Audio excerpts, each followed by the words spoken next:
Previously on SmallScaleTales. After a massive explosion wiped out all humans in the area, chemicals leaked into the water, giving rise to an entire new ecosystem where plants and animals grow unnaturally large. Overcoming a widespread fungal infection, the landscape gradually developed a functioning ecosystem with detrivores, herbivores, and plants.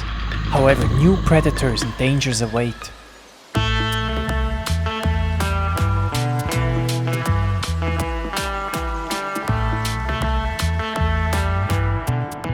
More than 50 days in, aquatic plants have conquered the underwater world and are fully established. They seem to be doing very well, but don't let that fool you, they actually live in a delicate balance. Their big rivals are algae. Algae are often better competitors than those plants. They grow incredibly fast and can quickly cover surfaces and outcompete plants for light and nutrients. Good thing the plants get help by algae-eating giants. Well, this is a small one. This is what I'm talking about. These freshwater snails come in different forms, colors and sizes. They keep algae growth at bay, but they are not the only algae eaters. They have reinforcements in the form of a group of shrimp. We have a little mix here with the local version of the Amano or Yamato shrimp that are our creature feature for this episode. They eat primarily algae and detritus. In fact, they're one of the best algae eaters ever. They are peaceful and to an extent social creatures. Their first line of defense is camouflage. Their transparent bodies with a greenish or brownish tint help them hide among plants and algae-covered surfaces.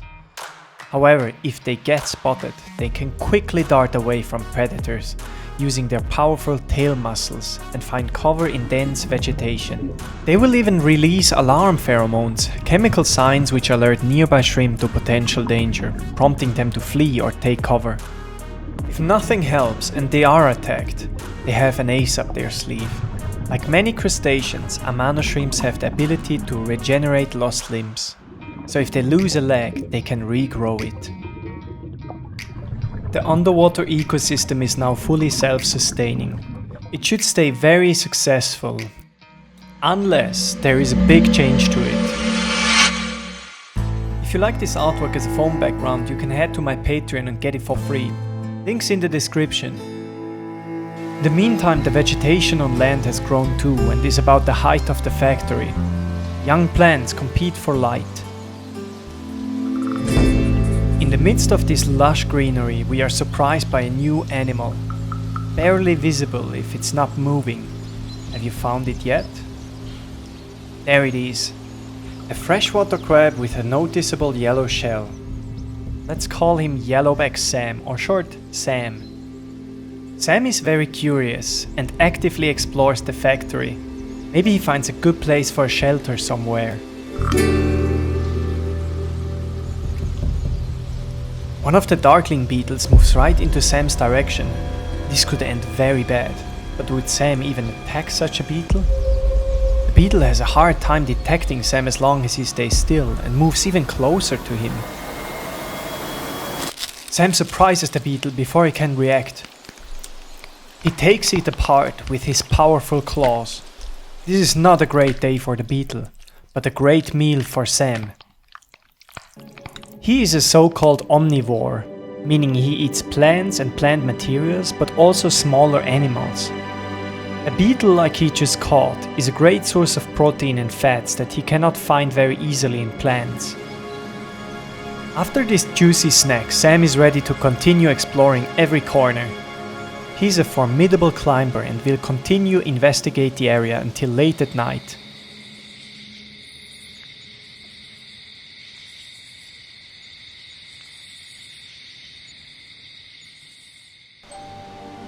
A couple days later, there are some weird things going on in our little world.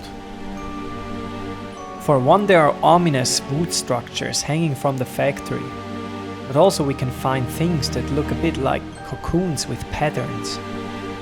The most unsettling part are those unidentifiable sounds. They seem to be coming from the manufacturing shed, From below it to be precise. Whatever it is behind the gate, deep in the ground. The noise won't stop through the night, and the next morning we find a deformed gate next to an open tunnel. Inside the tunnel, in the dark, lurks a sinister creature. Moments later, we encounter it for the first time.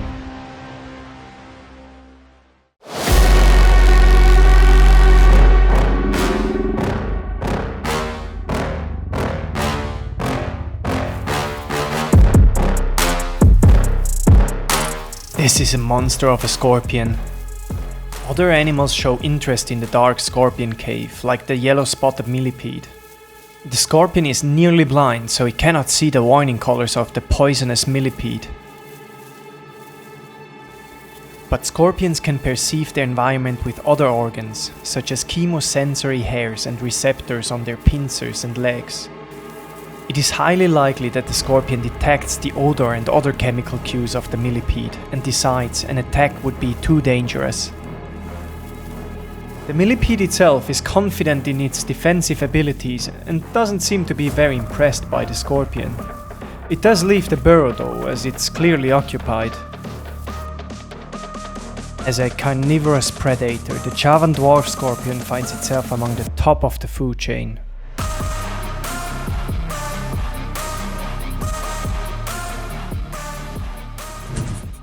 Someone else is very interested in the cozy dark cave. Sam could be making a huge mistake here.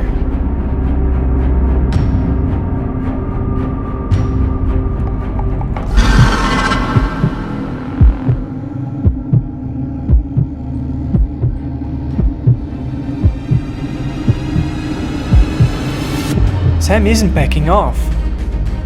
He's actually engaging a fight with the scorpion. They clash their claws, igniting a struggle for power. Although they measure each other's strength, this is not a fight to the death, as the scorpion doesn't use its venomous tail, and Sam doesn't rip off body parts. If the situation would escalate, they both could get severely hurt and no one would win. So they accept each other as competitors, not as mortal enemies. But whoever establishes dominance here will get to keep the cave as his own.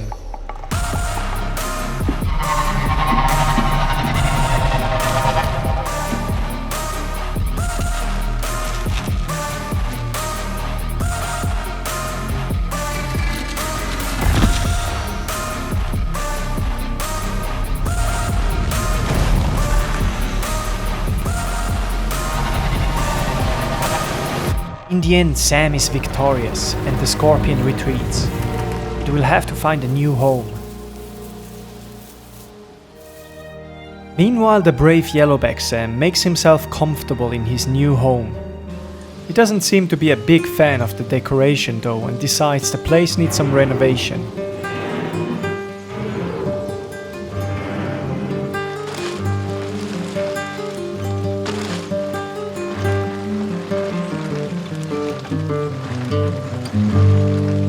A few days later, by coincidence, the poisonous millipede, the scorpion and Sam bump into each other. Sam has already conquered his home, this time he has nothing to win, yet everything to lose. The millipede packs enough poison to put anyone's life at risk that dares to attack it. And this time Sam doesn't want to provoke the scorpion because the situation could go terribly wrong for everyone. Only after Sam moves, the millipede realizes this is not just a rock and hastily backs away, right into the scorpion who raises its venomous tail this time. Now it's just Sam and the scorpion again. Sam pounds his claws on the concrete to warn the scorpion to back off. It seems to be working.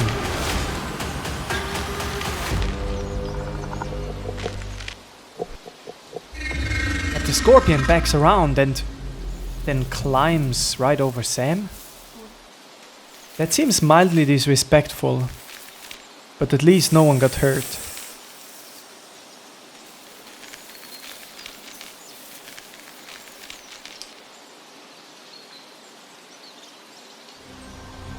Even though Sam should be pleased about his newly conquered home, we find him restless, moving in unusual ways. He keeps checking his underside. Is he hurt from the fight earlier with the scorpion? Now before we find out, I want to make more videos for you, just like this one. Help me out by like, comment, subscribe and select all, if you're down to watch another tale. Once back at his home, we get a better look at Sam and a quick glance at his underside. What is that? Is that eggs? Sam is pregnant? So Sam is a she, and we should find a new name for her. From now on we call her Samantha. And Samantha isn't the only pregnant girl. On the water we find the first heavily pregnant shrimp. Are we going to see new life in the next episode? One thing is for certain, there are still spots for the two most dangerous alpha predators in the food chain, and they will be revealed in the next and final episode.